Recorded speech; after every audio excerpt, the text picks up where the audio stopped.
hay más concentración de oxígeno de un lado y menos del otro, que está todo maravilloso, pero lo importante era nombrar desde las fosas nasales o boca, que era la puerta de ingreso del aire, hasta la llegada a la célula muscular, todo el recorrido del sistema respiratorio, el pasaje a los capilares sanguíneos, venas pulmonares, corazón izquierdo, arteria aorta, capilares, célula muscular. Hubo quienes hicieron un desarrollo del sistema respiratorio impecable y después enseguida saltaron a la célula muscular y no describieron todo el pasaje por sistema cardiovascular.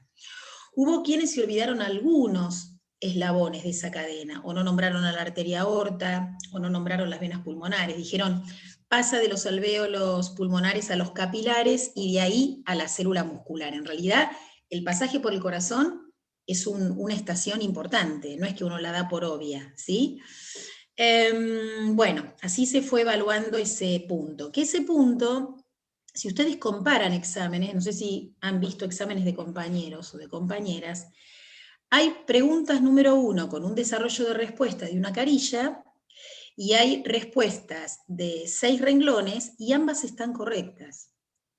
Porque depende de lo que cada uno haya querido desarrollar, pero si están los órganos, dicen a qué sistema pertenecen, y están todas las estaciones de relevo nombradas, la respuesta está bien, ¿sí? Bien, la pregunta 2, ¿de qué factores cardiovasculares depende el valor de presión arterial? Acá es donde la mayoría, o por lo menos la mitad del curso, tuvo problemas. Porque al definir presión arterial, nombraron muy bien los 2 factores influyentes, que son el gasto cardíaco por un lado, y la resistencia periférica o estado de los vasos por otro, pero dejaban la respuesta ahí, es decir, definían gasto cardíaco, es la cantidad de sangre que sale del corazón, definían resistencia periférica, decían es el estado de los vasos sanguíneos, pero la respuesta llegaba hasta ahí. Y acá decía, establece la relación con el concepto de presión. ¿Qué quiere decir esto? Que mínimamente tengo que decir que si aumenta la cantidad de sangre expulsada, aumenta el valor de la presión. O que si aumenta la dureza o la tenacidad de la pared de la arteria, aumenta la presión. O al revés, si disminuye el gasto cardíaco. Pero si no estaba esa relación explícita, y ustedes nombran los 2 factores, explican muy bien los 2 factores, pero los dejan ahí, no se ve la relación con el concepto de presión. Por más que uno internamente la tenga, hay que explicitarlo en la respuesta, sobre todo si la consigna dice establecer la relación con el concepto de presión. Entonces ahí muchos tuvieron la mitad de la respuesta, ¿sí? Estaban nombrados los factores, pero no estaba establecida la relación. Bien, sigamos. Hematocrito y su importancia en general estuvo bien. Muchos usaron una misma fuente de información, pero no importa, lo importante era definir o explicar qué era, y la importancia que está dada justamente en las consecuencias que puede tener el aumento o la disminución de la viscosidad de la sangre. Algunos hablaron de anemia, no hacía falta mencionar patologías, pero algunos hablaron de anemia, otros hablaron de policitemia, que es el aumento de cantidad de glóbulos. Algunos explicaron que al aumentar la viscosidad de la sangre aumenta como la resistencia interna de la sangre, entonces puede aumentar la presión. Todas esas eran ideas que podían aportar a esto de cuál es la importancia de conocer el hematocrito, ¿sí? En general esta respuesta estuvo completa y bien en casi todos los exámenes. La 4, describí los pasos necesarios para la inspiración y relacionarlo con algún objetivo. Acá hubo de todo. Hubo gente que no desarrolló bien el concepto de inspiración, porque copiaron y pegaron un concepto de inspiración traído de la web, que le faltaban datos de la descripción. Si yo digo, muevo la musculatura, diafragma intercostales, el aire ingresa, y también puedo usar músculos del cuello, y ahí dejo la explicación, no hablo qué pasa con la caja torácica, no hablo de la expansión de los sacos alveolares, no hablo de la diferencia de presiones intraalveolar y atmosférica, que son todos mecanismos que nosotros mencionamos y describimos detalladamente, y ahí dice, describí los pasos necesarios para la inspiración. Entonces hubo gente que tuvo el mecanismo de la inspiración incompleto, pero otras personas desarrollaron perfecto el mecanismo de inspiración, dijeron todo, el diafragma baja, aumenta el diámetro vertical, etcétera, etcétera, pero no pusieron ningún objetivo para trabajar desde la actividad física. Hubo quienes pusieron, la respiración es importante en la actividad física, es importante registrar los momentos respiratorios, pero hicieron como una reflexión acerca de la respiración y la actividad física, pero no plantearon un objetivo de trabajo. Si yo digo, planteate un objetivo, algunos sí se plantearon cómo trabajar la respiración acompañando un determinado ejercicio de natación. Otros pusieron cómo trabajarían la respiración en el levantamiento de pesas. Todo eso está bien. Otros explicaron cómo trabajarían respiraciones prolongadas, inspirando por nariz en trabajos aeróbicos y explicaron por qué motivo. Ahora, si yo pongo, es importante la respiración en la actividad física, es importante que mejoremos las capacidades respiratorias, y no es un objetivo de trabajo. También podría haber pasado, cosa que no sucedió, que ustedes plantearan un objetivo de movilidad articular. Yo, por ejemplo, voy a mejorar la expansión de la caja torácica, o voy a trabajar rotaciones cérvico-dorsales, o voy a trabajar inclinaciones laterales de columna para ampliar los movimientos de la caja torácica, o voy a elongar músculos del cuello si están involucrados en una respiración costal superior, o voy a estirar. Se podrían haber planteado objetivos que tienen que ver con la mejoría de la movilidad de la caja torácica, ni más ni menos. Todos se fueron por el lado de la respiración y la actividad física, que no está mal, por eso lo tomé como bien, pero había que plantear un objetivo concreto. Si yo hablo de la importancia de la respiración, pero no planteo ningún objetivo, no está respondida la consigna. ¿Se entendió ahí? Porque ese fue uno de los puntos más raros de cómo se respondió, ¿sí? Bien. Nombrar hormonas que favorezcan la síntesis de proteínas. Muy pocos pusieron todas de las que habíamos visto, ¿no? Algunos le faltaron las sexuales, o sea, se olvidaron de estrógenos y testosterona, que son dos hormonas súper anabólicas proteicas. Lo que pasa es que uno piensa hormona de crecimiento, insulina, porque la vimos formando pareja sinérgica, pusieron las tiroides, algunos mencionaron por ahí alguna de las glándulas suprarrenales, pero muchos olvidaron las sexuales. Entonces ahí agregué, por supuesto no bajé todo el puntaje de la respuesta. Sobre todo cuando se olvidan una. Hubo gente que puso hormona de crecimiento y nada más. Ahí sí, hay un montón más que son anabólicas proteicas. Yo les dije, piensen en todas las que vimos. Había que hacer como un pequeño recorrido por los distintos circuitos hormonales para tratar de ver cuáles eran las que generaban anabolismo proteico. Relacionar la insulina con la ingesta diaria de alimentos en general estuvo bien. Acá también hubo mucho cortipegue. Yo digo cortipegue porque vienen textos completos y que están, no porque dude de que ustedes son capaces de redactar respuestas, pero uno ve cierta repitencia en algunas respuestas y ahí se da cuenta que hay fuentes a las que fueron varios.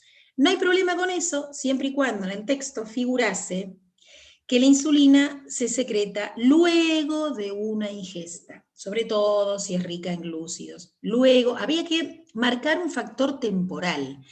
Hubo muy pocas respuestas, por suerte, pero que explicaban muy bien la acción de la insulina, como hipoglucemiante, explicaban qué hacían con la insulina de la sangre y a dónde la enviaban, pero no mencionaban la ingesta diaria de alimentos. Entonces, si la consigna dice relacionar la acción de la insulina con la ingesta diaria de alimentos, ustedes no pueden explicar la acción de la insulina y no mencionar en qué momento del día se produce insulina, porque estamos obviando la ingesta diaria de alimentos. ¿Sí? Entonces, ahí había que dar como una vueltita de rosca que era, bueno, bárbaro, ¿la insulina hace esto? Bueno, entonces, ¿en qué momento del día la insulina se produce? ¿O después de qué? Después de cada ingesta. Hay muchos que aclararon, no se pedía en la consigna, pero que estuvo muy bien, la calidad de la ingesta, si era rica en glúcidos, si era rica en lípidos, qué pasaba con la insulina. Es muy interesante además de ver qué sucede con la insulina en esos casos. Bien. Séptima, durante una actividad física intensa, el mecanismo hormonal de pérdida de agua. Acá sí, casi todos mencionaron bien algún mecanismo hormonal, algunos hablaron de aldosterona, otros hablaron de vasopresina o antidiurética, y otros mencionaron ambas. Había que mencionar una estaba bien. Pero cuando yo digo describí el mecanismo hormonal, ustedes no pueden poner, bueno, la hormona antidiurética que influye en el riñón para que no se pierda agua. Bueno, no es que no lo pueden poner, lo pueden poner. Pero si yo pido una descripción de mecanismo hormonal, eso es pobre. Porque habla de que nombraron la hormona y que logran que no se pierda agua. Bueno, pero si hay una descripción del mecanismo, yo tengo que decir qué glándula la produce, si esa hormona actúa directamente en el momento del glomérulo renal, es decir, cuando la arteria está llevando la sangre, si actúa en la parte de los túbulos, porque cada hormona tiene una acción diferente y la vimos, además. Entonces yo ahí les puse, la función es más específica, aunque la nombraste bien. Por supuesto que esa baja en la respuesta, si yo veía que era lo único que tenían o estaba muy cerca del aprobado, por eso no les iba a bajar tanto el puntaje. Pero acostúmbrense, y esto reitero, porque en estas materias que son tan específicas en cuanto a objeto de estudio, que no son materias de contenido humanístico donde yo puedo desarrollar y ampliar y traer una cosa de acá, traerla una de acá. Esto es bastante conciso y bastante concreto lo que pido. Y justamente al ser concreto, también son concretas las preguntas y tienen que ser concretas las respuestas. Si a mí me piden que yo describa un mecanismo hormonal, no puedo nombrar una hormona y decir logra la pérdida de agua, que es lo que figura en la consigna. Hay algo más ahí, ¿sí? Bien, y por último, trabajo propioceptivo. Acá yo entiendo que algunas personas se perdieron en la descripción de los receptores, porque definieron bien propiocepción, la mayoría habló de esta capacidad que tenemos de reconocer el cuerpo en el espacio, con los ojos cerrados, etcétera, etcétera. Pero cuando hablaron de receptores se fueron a la clasificación general de receptores. Entonces dijeron, hay exteroceptores, interoceptores, hablaron de receptores de la luz, o sea, se fueron a la descripción que hicimos en un principio de receptores en general y no hablaron de receptores propioceptivos, porque no todos los receptores dan información para la propiocepción de manera directa. Es decir, ¿qué quiero decir con esto? Obviamente que un receptor de la vista que está captando luz y que está captando sombra y que está captando imágenes, me da información a mi sistema nervioso central para que yo pueda acomodar mi cuerpo. Pero si justamente la propiocepción es la capacidad de reconocer el cuerpo en el espacio sin ayuda de la vista, quiere decir que los receptores de la vista no son receptores propioceptivos directamente. Porque yo puedo reconocer mi cuerpo en el espacio sin mirar. Entonces, ¿cuáles son los receptores específicos de la propiocepción? Los que están en los músculos, que algunos describieron muy bien, músculos tendinosos de Golgi y usos neuromusculares, los articulares, que son los que me indican posiciones de las articulaciones, si se están moviendo o en reposo, y los laberínticos.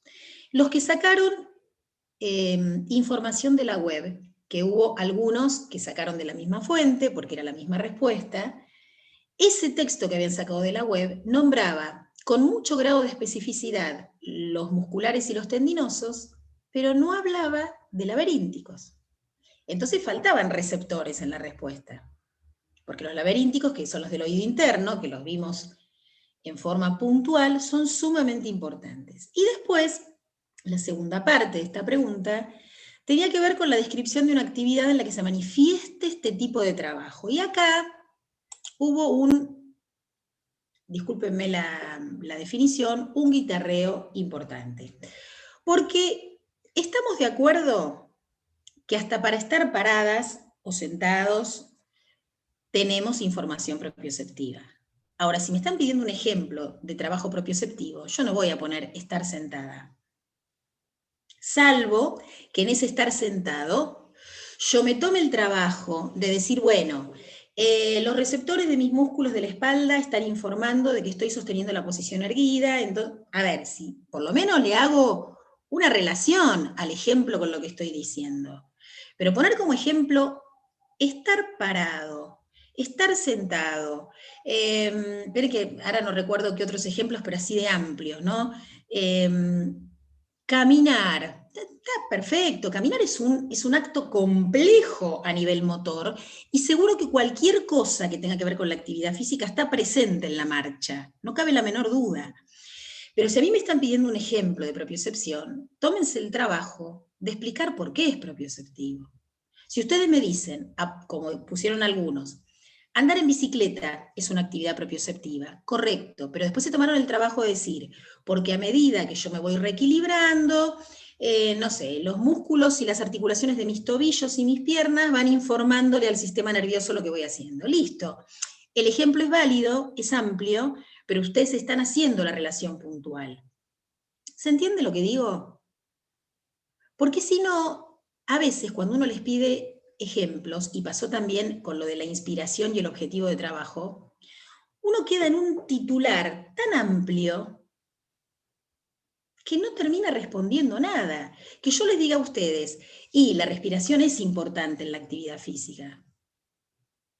Es como que lo sabíamos antes de cursar, digamos. No hay un fundamento científico en eso. Es como una reflexión que podría tener cualquier persona sin necesidad de conocer fisiología del ejercicio. Entonces, tómense el trabajo, cuando uno les pide una respuesta, en una consigna, ir un poco más allá, como dar un ejemplo, describir un trabajo físico, proponer una actividad que represente lo que acabas de contar.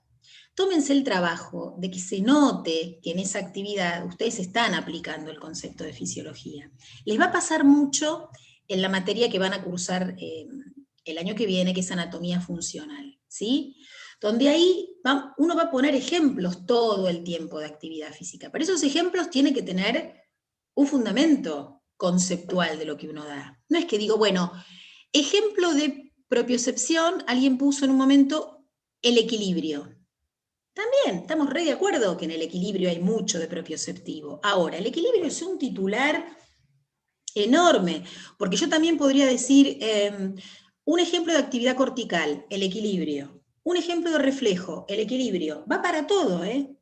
El equilibrio va para todo, porque el equilibrio tiene base refleja, tiene aprendizajes automáticos, pero yo tengo que poder establecer entre eso que digo de equilibrio y lo que me piden, algún elemento de unión, para que se note que ese ejemplo que estoy dando me sirve para esto y no me sirve para otra cosa. Entonces reitero, en aquellas personas que pusieron caminar, estar parado, estar sentado, yo les puse, bueno, hay actividad propioceptiva, pero no explicás cuál. Quizás ustedes sientan, bueno, uno se está yendo al detalle, se está yendo al punto, pero realmente, chicos, les digo lo mismo que antes de corregir. En un parcial domiciliario, con esta característica de que ustedes tienen la información al lado y que lo único que tienen que hacer es establecer relaciones, yo pongo el énfasis en la relación. Porque pedirles una definición y que ustedes la repitan de la diapositiva o la repitan de un texto, no tiene mucho valor pedagógico. Este es mi concepto, ¿sí? Entonces, uno tiene que apuntar a algo más, porque la información la tienen ahí, el día de mañana no se acuerdan lo que es propiocepción, van, leen la definición, era esto de, ya está, la información está ahí. No hace falta que me acuerde de memoria, pero sí, si un paciente, iba a decir, si un alumno o alumna me dice, estoy yendo al kinesiólogo y estoy haciendo trabajo propioceptivo porque tuve una lesión de tobillo, y viene a trabajar con ustedes, ustedes tienen la obligación de saber lo que es un trabajo propioceptivo. Y es ahí donde uno tiene que saber, bueno, a ver, ¿y qué estás haciendo? Y tener idea de lo que está haciendo el alumno. ¿Se entendió? Bueno, muy bien. ¿Alguien quiere preguntar algo en forma puntual de su examen o alguien quiere analizar algún tipo de corrección o quiere... cualquier reflexión viene bien, que ustedes quieran hablar sobre el examen, no tiene que ser una corrección, algo que les pasó con el examen, algo que, cómo les resultó este parcial con respecto al primero, cómo se sintieron ustedes en situación de examen comparado con la otra instancia que tuvimos.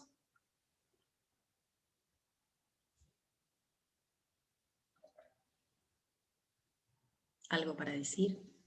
Particularmente a mí, profe, este examen me resultó un poco más complejo, porque quizás había más cosas que interpretar y aún teniendo los apuntes y demás, sentía como que tenía que pensar ciertas cosas y entender ciertas cosas para trasladarlas.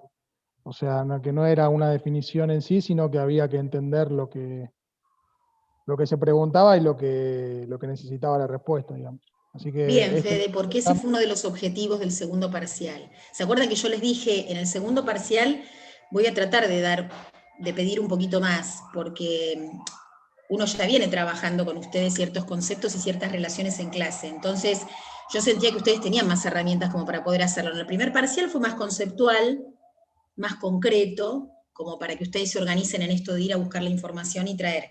Pero en este segundo la idea era esa. O sea que bueno, está bueno que haya sido un poquito más exigente desde ese lugar. Bien. ¿Alguien más? No, profe, ¿yo le puedo hacer una consulta? Dale, Nicolás. El año que viene, ¿la vamos a tener a usted en la materia que calculo que es correlativa a fisiología del rendimiento físico, No, en esa no. anatomía funcional? Todo sigue igual como hasta ahora, viste que las cosas pueden variar, pueden cambiar. Sí. Cada año nos encontramos con una sorpresa nueva, este año fue así muy sorpresivo. Hasta ahora, anatomía funcional. Ah, ok. Listo. Esa se va a relacionar más obviamente, con anatomía que vimos en el primer cuatrimestre y no con fisiología. Listo. Exacto, No, exacto. no, porque me La pasa que correlativa esta es la que vos dijiste, la de la que un tiene que poco ver lo con el... mismo que a Fede, en cuanto a, quizás primero aprendimos lo que es un estímulo, cómo se capta, todo, y después tenés que relacionar que cada estímulo, que aparte que aprendes que es diferente, el sistema endocrino va a elaborar una respuesta diferente para cada cosa, y si bien sabía que era un quilombo, me costó horrores buscar por todos lados, no, estaba re perdido por momentos, hasta que después Ah, más o menos mira. me pude encontrar. No, sí, me costó bastante este segundo. Está bueno que me lo digan porque mirá qué distintas son las percepciones desde el otro lado, ¿no? Yo cuando armé los dos parciales, más el primero que en el segundo, me quedé con sensación de poco, me quedé con sensación de que podría haber pedido un poco más, porque en realidad uno ve bastante en lo que se puede en la cursada y después terminás reduciendo todo a 7 preguntas, entonces te parece que te quedaron muchas cosas por fuera, por preguntar. Y como la mayoría de ustedes promociona y no hay final, entonces uno no le queda esa instancia integradora que tiene un examen final, con lo cual trato de que el examen sea bastante representativo de lo que vimos. Es decir, no tomo 3 preguntas o 4 y si te toca esto, te toca, y si no te toca, no te toca. Trato de que haya preguntas de casi todos los sistemas que vimos. Entonces, en ese sentido, Nicolás, esto de la búsqueda en distintos lugares, yo creo que debe haber sido algo común a todos. Pero me llama la atención que les haya costado, porque yo tenía una idea medio como que, esto es medio como quedado, medio No, por fácil. eso te pregunté al principio si te íbamos a tener a vos, porque el año que viene, cuando sea presencial, nos quiero ver ahí sentados de, ¿no? Una forma totalmente diferente y enfrentarse a fisiología y anatomía funcional de nuevo, y sabiendo que todo esto que vimos este primer año lo tenemos que acarrear al segundo y lo tendríamos que tener lo más aceitado posible. Está buenísimo lo que decís. En primer lugar, me encanta que tengas la esperanza de que tengamos clases presenciales. Calculo que en algún momento del año será así. Pero es verdad lo que decís. De todos modos, yo me aventuro a decir en nombre de los profesores que uno va a tener que tener en cuenta esto como profe. Imagínate que es una transición en la que ustedes van a vivir y nosotros también. No es lo mismo haber tenido un grupo al cual vos le pediste que de memoria recordar una clasificación de fibras musculares, por ponerte un tema, a una persona que tuvo que ir a buscar la información, reproducirla y a lo mejor ahora en una instancia presencial estudiarla de memoria.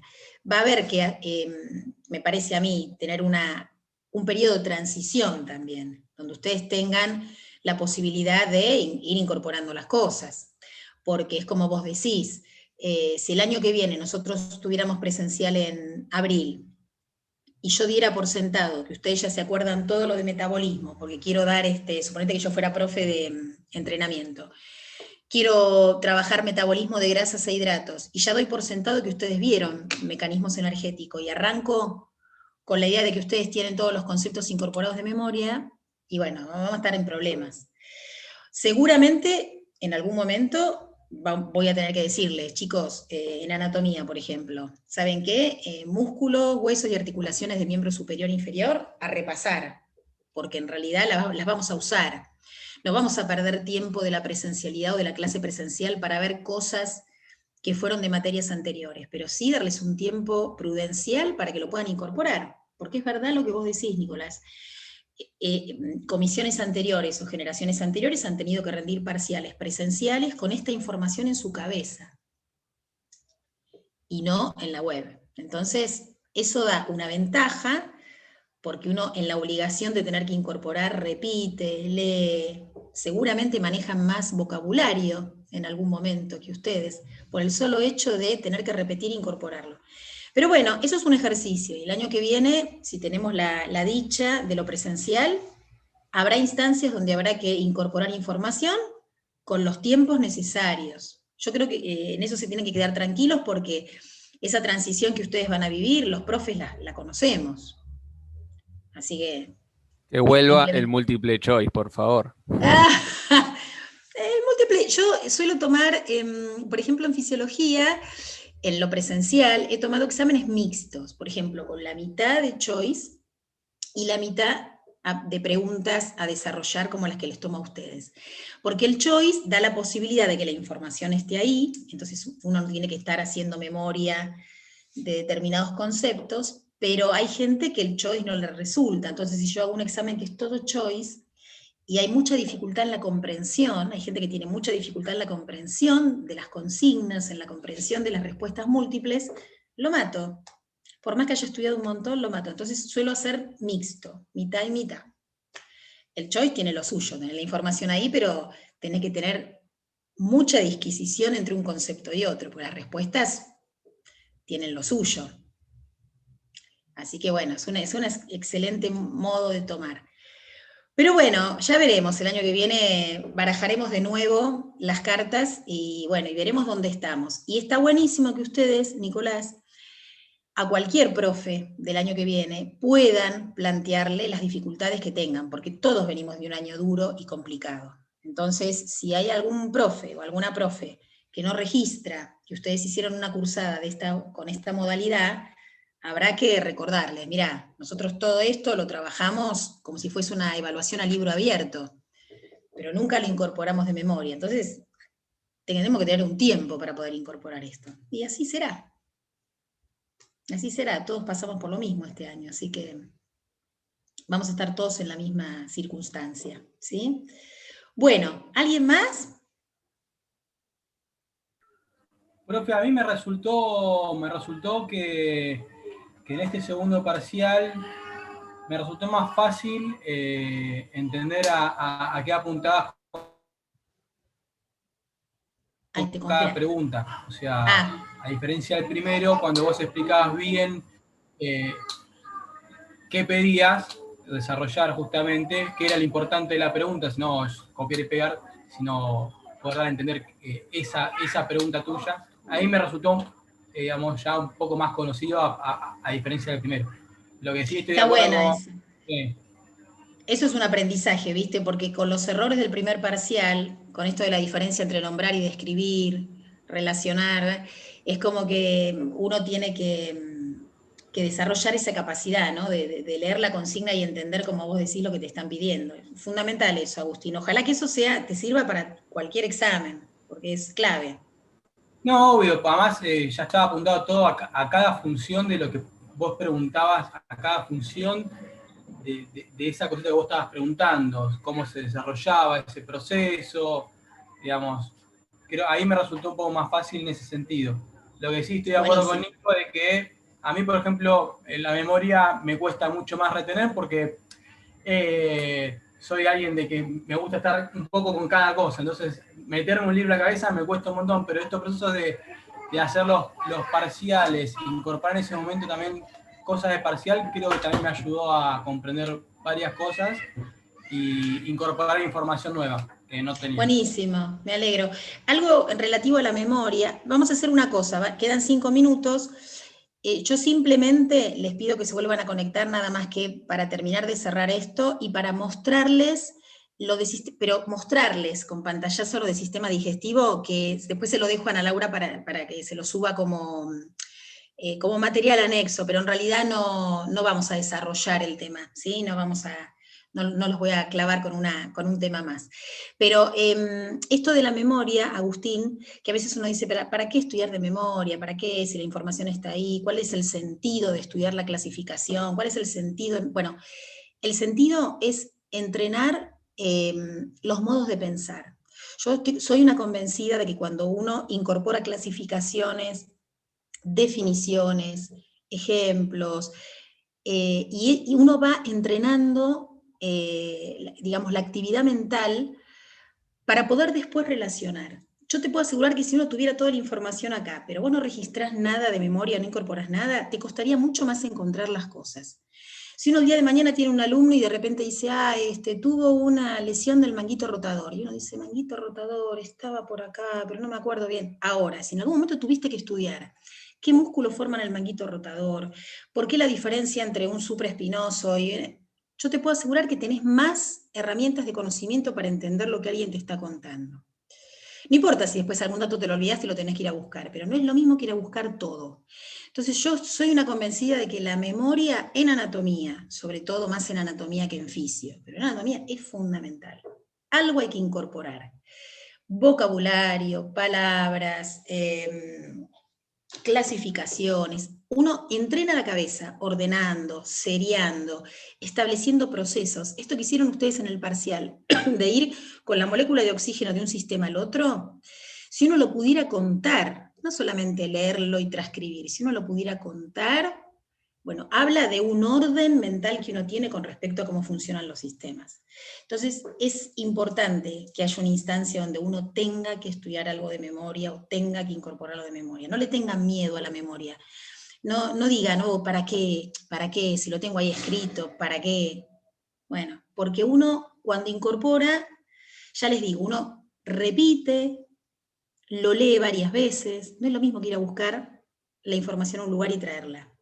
Es ir, leerla, tratar de acordarme cómo se llamaba, repetirla, acordarme dónde lo tenía, y entonces si me acuerdo dónde lo tenía, eso está asociado con otra cosa, y ahí ya tengo la relación de los dos temas. Es un montón de operaciones mentales que uno hace, no se dan cuenta lo rico que es eso. Por eso, cuando volvamos a la presencialidad, lo vamos a entrenar. Bueno, nos vamos y volvemos enseguida, sin pausa, así les muestro nada más, ¿sí? Lo otro. Y terminamos. Abordamos. Por cuestiones de tiempo y por cuestiones de que uno elige profundizar en algunos sistemas y no dar otros, quedar todo por arriba, ¿no?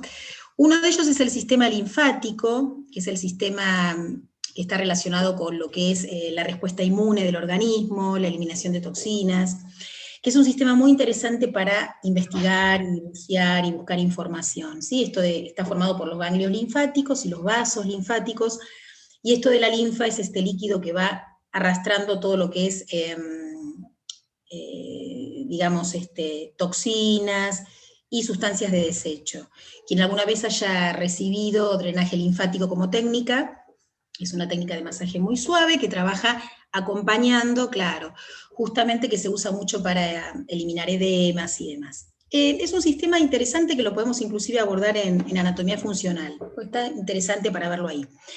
El otro es el sistema digestivo. Nosotros vimos la llegada de los nutrientes a la célula a través de la sangre, pero lo que no vimos es cómo llegan esos nutrientes, es decir, cómo se transforma ese alimento que nosotros ingerimos en ese nutriente que llega a la célula, que obviamente sufre todo un proceso de transformación.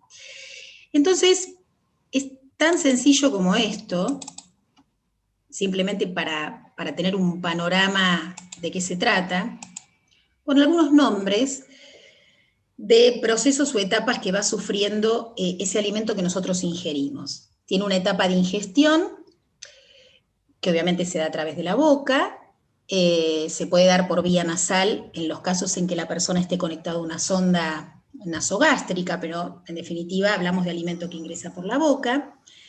Hay una etapa de secreción, donde ese alimento lo que se va es combinar con agua, un agua que va a estar presente en todo lo que es el tracto gastrointestinal. El tracto gastrointestinal es el tubo muscular que va a ir desde la boca hasta el ano, ¿no? En definitiva, el sistema digestivo es eso, es un gran tubo muscular con algunas dilataciones, con algunas invaginaciones, pero es un tubo muscular. Hay una etapa de mezcla y propulsión, es decir, una contracción y relajación justo de esa musculatura lisa. Hay un proceso de digestión que tiene como dos facetas, mecánica y química. Cuando yo hablo de digestión mecánica, hablo de deshacer el alimento, de dividirlo en pedacitos. Por ejemplo, en la boca hay una digestión mecánica que la producen los dientes, las muelas, la lengua, ¿sí? Esto de dividir el alimento en pedazos más chiquitos.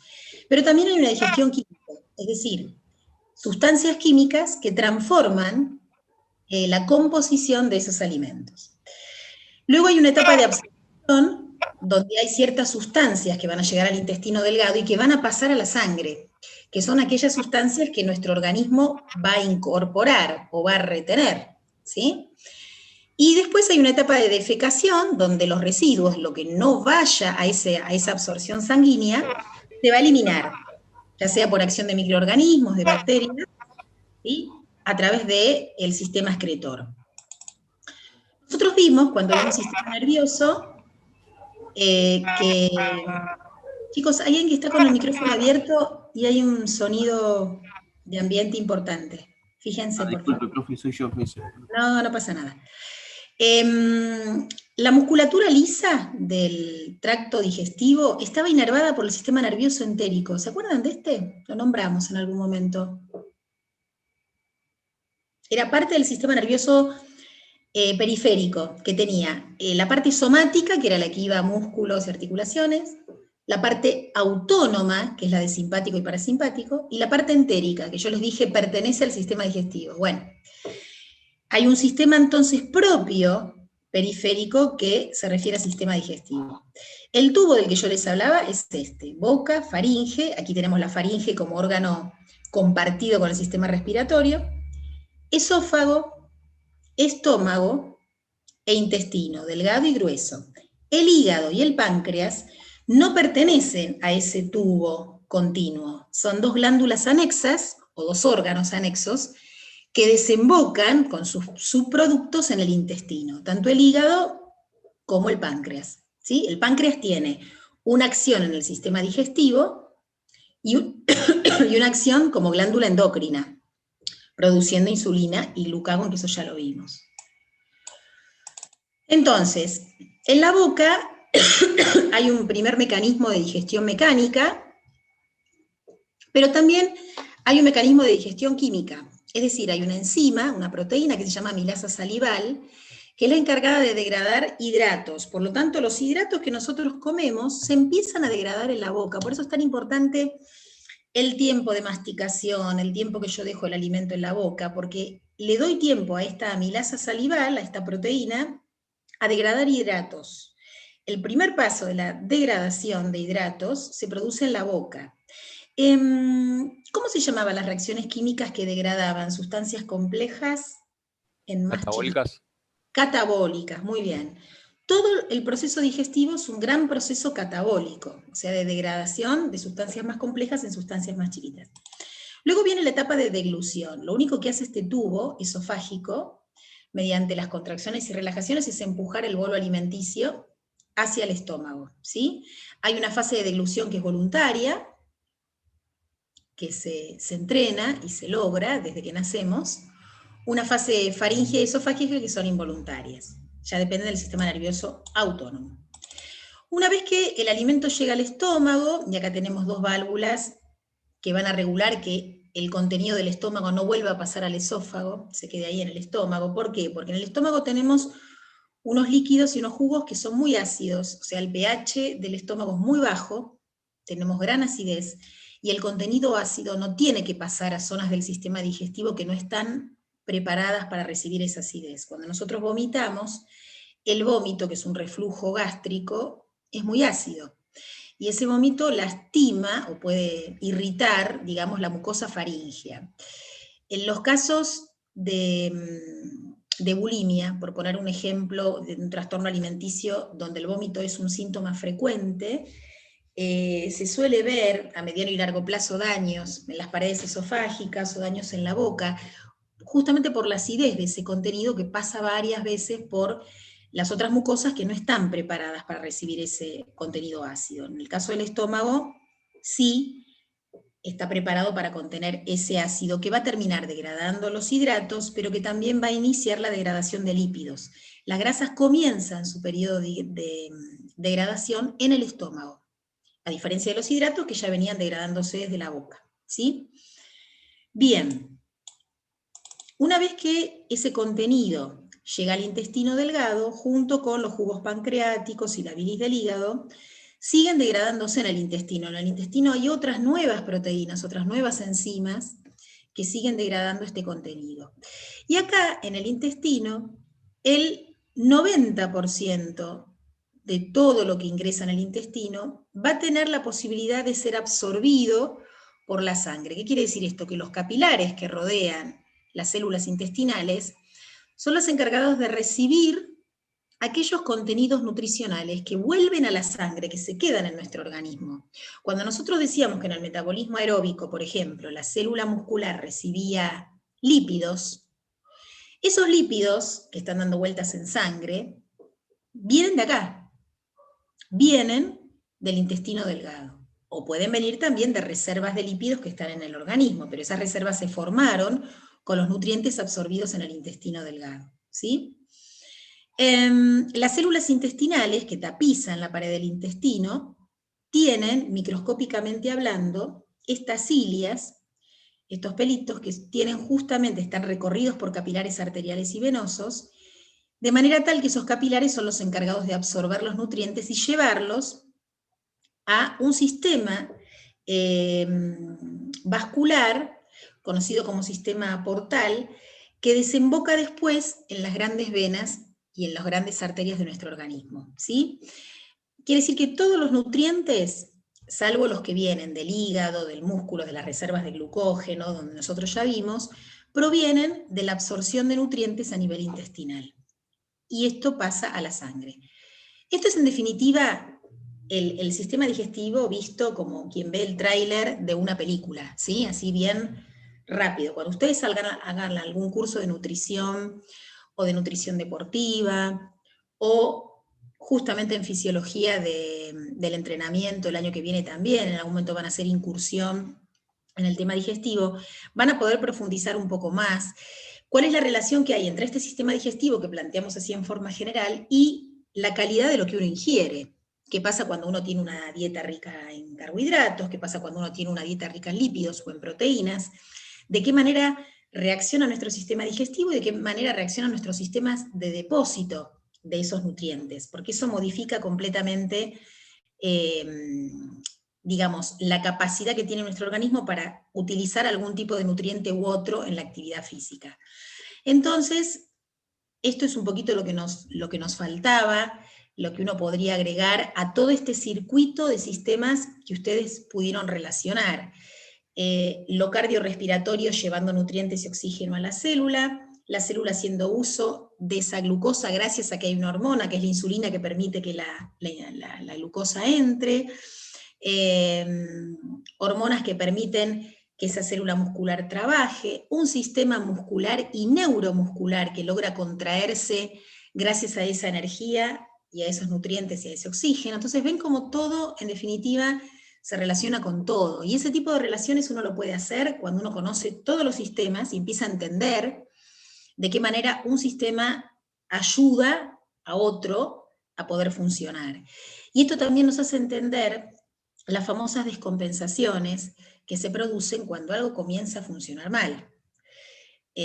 ¿Por qué mi sistema renal sufre si tengo un problema cardíaco? ¿Por qué mi sistema respiratorio se va a ver complicado si tengo una insuficiencia cardíaca?